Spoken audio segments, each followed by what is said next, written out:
ते व्यापार के प्रमुख सचिव नवीन चौधरी ने विभाग के बाकी अफसरों की लेइए उधमपुर के बट्टलबालियां ग्रां च सीकॉप के दफ्तर का दौरा लाया ते यूनिट के मालकें की मिलिए उन्हें के परेशानी आवा करती है ਇਹਦੇ ऊपर चर्चा करने के बाद ये भरोसा दिलाया कि उन्हें भी पानी बिजली ते सड़कें की जिहड़ी परेशानी आवा करती है उसी जल्दी कोला जल्दी हल किया जाए। हमारी तरफ से काफ़ी स्कीमें हैं, इंडस्ट्रियल पॉलिसी है, अपनी जगह स्किल डेवलपमेंट के कई प्रोग्राम्स चल रहे हैं और साथ साथ ट्रेड स्पेसिफिक ट्रेनिंग कराने के लिए भी हम लोगों के लिए तैयार है, जिससे उनको लोकल इंडस्ट्रीज में काफ़ी जॉब मिल सके, बाहर भी जॉब मिल सके।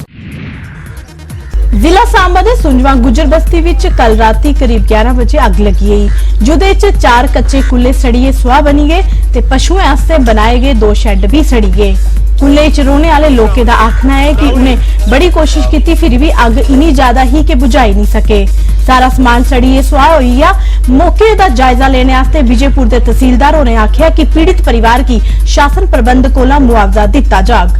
4 लाख रुपया ही, 10 तोला सोना ही, फ्रिज, कूलर, गाडर मारी, भांडे, कंबल सारा कुछ जिन्ना भी है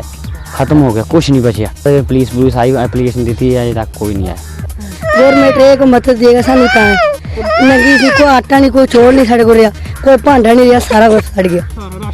राशन भी सड़ गया, पैसे भी सड़ गए, सोना तो भी सड़ गया, साढ़े जेडे गहने पे बच्चे बड़ी मुश्किल कड्डे, बच्चे निकले ही ले गए, अग लग दी गई, सारे कुल्ले फिर गई उस मौके निकले।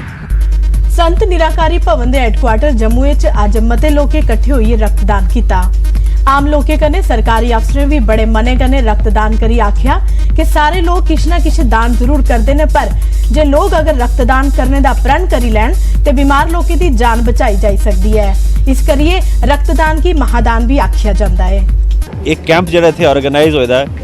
और इस विच मैं देखा कि बहुत सारे लोग जोड़े बड़े खुशी नाल अपना खून का डोनेशन कर रहे हैं। मैं भी इत्थे खून का डोनेशन किया है और जिहड़ा संत निरंकारी मंडल है, मैं जदों भी इत्थे किसी भी कैपेसिटी से काम किया, जदों भी सानू खून की जरूरत होंदी सी, फटाफट इन्हां नूं कहंदे सी बई तुसीं कैंप ऑर्गेनाइज करो, डोनर लियाओ। जो खून है इंसान का वो नाड़ियां में दंगे फसाद करके ना जावे और ये नाड़ियां में जावे, और बजाय इस दिन नूं एक सोग मनाया जाए, अनेकों प्रकार के कोई प्रोटेस्ट किए जान।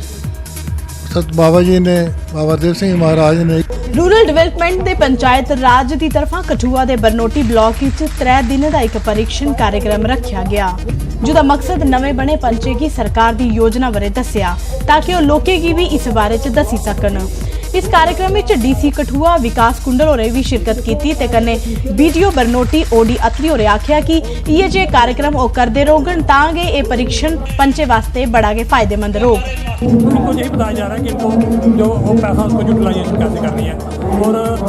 हर बाग को साथ लेके चलना है और हर बाग को प्रॉपर वे से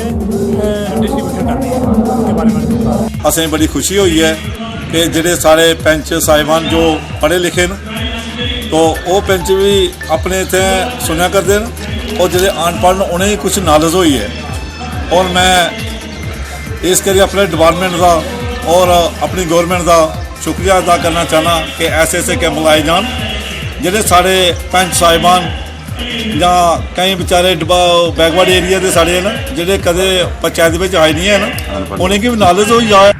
बिश्नाह दे अरनिया ग्रां च एक मनुख पिछले 7 दिनों का गुआची दा 73 साल का भारी राम अचानक घरों चली गया ते वापस नहीं आने पर उहदे जागत सुनील सिंह ने थाने च जाई रिपोर्ट कराई दी ही, पर सारे ग्रां च उस वेले सुनसनान पई ही जोले खेतरें च खेतीबाड़ी करते किसान की बूटे उपर लटके दी लाश लभी ते पता चलिया कि यह उहे भारी राम हा जिहड़ा 7 दिनों का गुआची दा हा। पुलिस ने जांच ते कार्रवाई करिए दफा 174 के तहत मामला दर्ज करी लिता है।